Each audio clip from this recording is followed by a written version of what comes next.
Оройн мэндийн төргийн үзэгчтэй цаг үеийн анхаарал татсан асуудлаар шууд ярилцдаг студ 4 ярилцлагын нэвтрүүлгийг эхэлж байна. Манай өнөөдрийн зочноор эрүүл мэндийн сайд хатагтай удвал өргөдөө ирээд байна. Танд оройн мэнд төргий. За баярлалаа оройн мэнд. За баярлалаа. Тэгэхээр хоёулаа эрүүл мэндийн салбарын шинжил гэдээс яриагаа эхлэх нь зүг байх гэж бодсон. Шинжилгээний засгийн газар байгуулагдсан цагаас эхлээд олон салбарт янз бүрийн шинжил хийх зорилт дэвшүүлсэн, янз бүрийн шинжил, янз бүрийн шинэ ажил хийж хэрэгжүүлж байна. Эрүүл мэндийн салбарт хийгдэж байгаа шинэ ажил гэх юм уу шинжил нэг байна. Тэгэхээр эрүүл мэндийн салбар бол Монгол Улсын засгийн газрын эрүүл чирэг Монгол хүн хөтөлбөрийг хэрэгжүүлэх юм үүрэгтэй.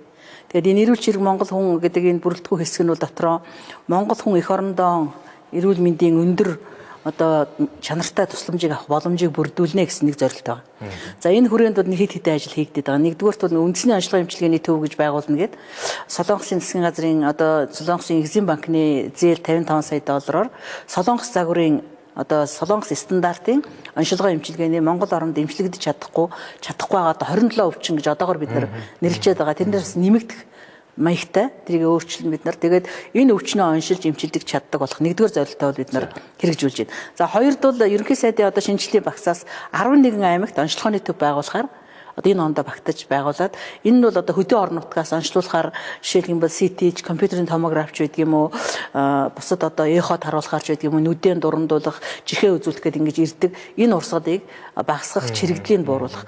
За 3 дугаар нэг том зорилт бол эрүүл мэндийн сайд бол бас нэлээд хүчин чармаал тавиад бүх аймагуудаа зайны онцлогын аппараттай болголоо. Энэ одоо онд